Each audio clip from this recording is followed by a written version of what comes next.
Hello friends, welcome back. My name is Anita. In previous video, you will have learned about imperative sentence and already you have learned how to change direct speech into indirect speech. But today we are going to learn about requesting sentence.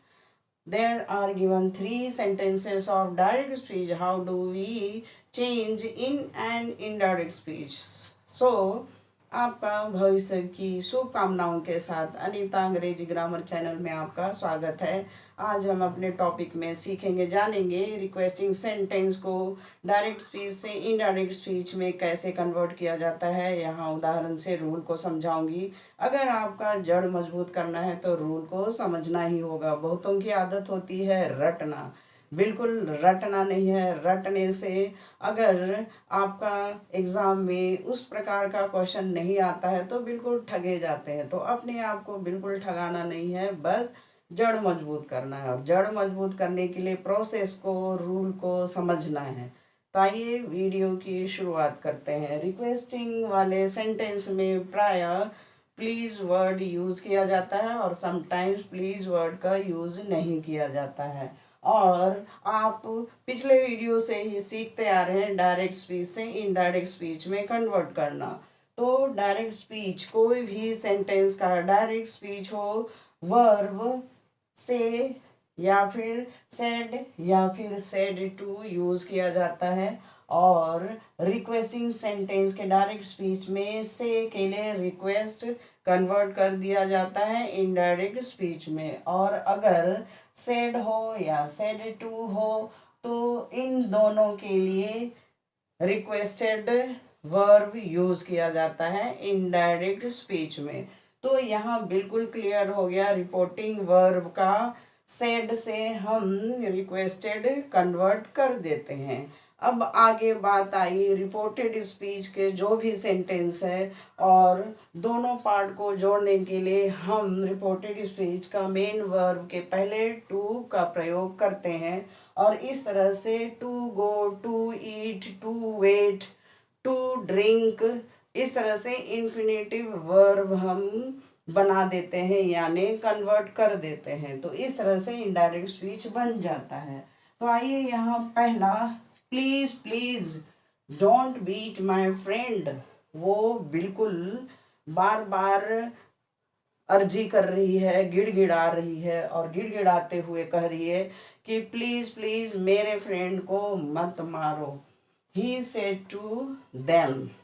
अब इसे indirect speech में convert करेंगे। अब यहाँ देखिए, reported speech के जो sentence है वो पहले है और रिपोर्टिंग वर्ब बाद में। तो इसे देख के आपको बिल्कुल घबराना नहीं है, बस आपको रूल याद रखना है। डायरेक्ट स्पीच के जो टू पार्ट होते हैं और उसमें सबसे इम्पोर्टेंट रिपोर्टिंग वर्ब होता है। रिपोर्टिंग वर्ब जब इनडायरेक्ट स्पीच में आ जाता है तो वह मेन क्लॉज कहलाता है, यानी मुख्य वाक्य खंड कहलाता है। और मुख्य वाक्य खंड की वजह से हमें उसे सबसे पहले लिखना है। और रिपोर्टेड स्पीच के जो सेंटेंस होते हैं वह सबऑर्डिनेट क्लॉज कहलाता है, यानी सहायक वाक्य खंड। तो जो सहायक है तो मेन के बाद ही लिखा जाएगा। तो इसका आपको याद रखना है और बिल्कुल रूल को ध्यान रखना है और उसको ध्यान रखते हुए आपको यहाँ लिखना है। वहाँ ही सेड टू, तो सेड टू के लिए बेग्ड, क्योंकि वो बार बार गिड़गिड़ाते हुए कह रहा है कि प्लीज प्लीज, तो गिड़गिड़ाना हुआ। तो गिड़गिड़ाने के लिए इंग्लिश में बेग्ड देम। अब यहाँ प्लीज प्लीज को रिमूव करना है, प्लीज वर्ड यूज नहीं करना है। यहाँ मेन वर्ब है रिपोर्टेड स्पीच का बीट, और उसके पहले डोंट, यहाँ पे नेगेटिव वर्ड है। और यहाँ नॉट और वर्ब के बीच में आपको टू यूज करना है। नॉट का प्रयोग के बाद हम टू बीट इन्फिनेटिव वर्ब होता है। और इन्फिनेटिव वर्ब में वर्ब के पहले टू यूज किया जाता है, इसका ध्यान रखना है। और अगर नेगेटिव है, नॉट यूज करना है, तो इन्फिनेटिव वर्ब के पहले नॉट प्रयोग किया जाएगा। और not to beat his friend, he यहाँ बोल रहा है मेरे दोस्तों को, इसलिए हिज फ्रेंड।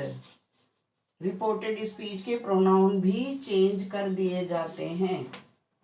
तो यहाँ इस तरह से इनडायरेक्ट स्पीच में चेंज हो गया। He begged them not to beat his friend, उसने उनसे अर्जी की कि मेरे फ्रेंड को मत मारिए। Next, he said to me, he said to के लिए रिक्वेस्टेड,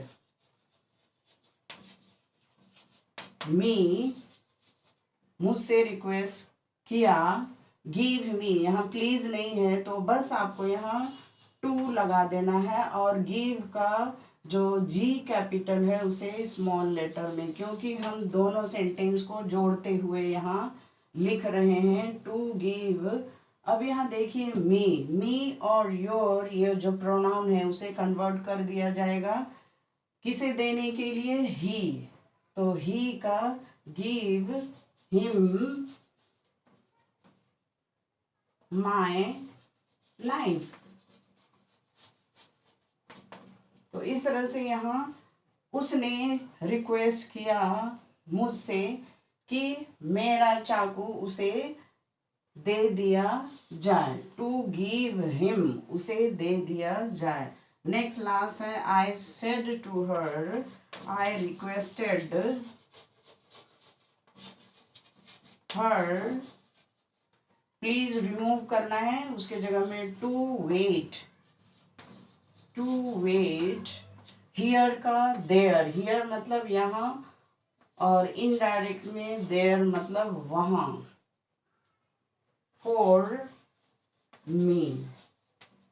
तो इस तरह से आपने डायरेक्ट स्पीच से इनडायरेक्ट स्पीच में कन्वर्ट करना तो सीख लिया।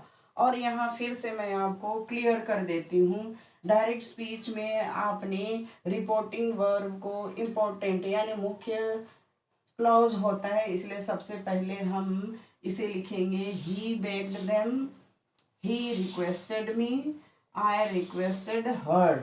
अब इन्फिनिटिव वर्ब का रूप है टू बीट, इसके पहले नेगेटिव है इसलिए नॉट के साथ, not to beat, to give, to wait. Then आगे जो भी प्रोनाउन होते हैं वो कन्वर्ट कर दिए जाते हैं। तो इस तरह से आपको रूल को समझना है। अगर रूल समझेंगे तो डायरेक्ट स्पीच से इनडायरेक्ट स्पीच में कन्वर्ट करना बस चुटकियों का काम होता है, और आपका जड़ भी मजबूत होगा, और आप एग्ज़ाम के लिए कभी नहीं भूलेंगे, या फिर भविष्य के लिए आपको हमेशा रूल याद रहेंगे।